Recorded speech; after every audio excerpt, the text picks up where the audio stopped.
มาแม่เจ้าเถ่าประมูลเลย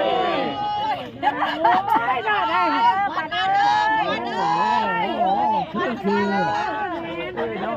นี่อย่างเลยดินี่อย่างอยู่เลยหันนี่อยู่ก็ทำพิธีซ่อนขวัญ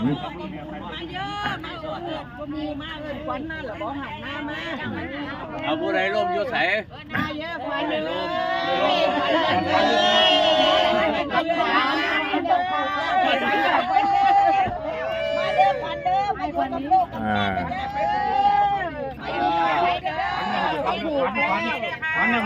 ขันยุสวรรค์เขตไห้มาเอากล้วยใส่แน่เอากล้วยข้าวต้มใส่แน่ไห้มาข้าวต้มลูกคอนแกนไห้มาข้าวต้มใครเลยได้บอกให้ต้มไหนบาดดีบ่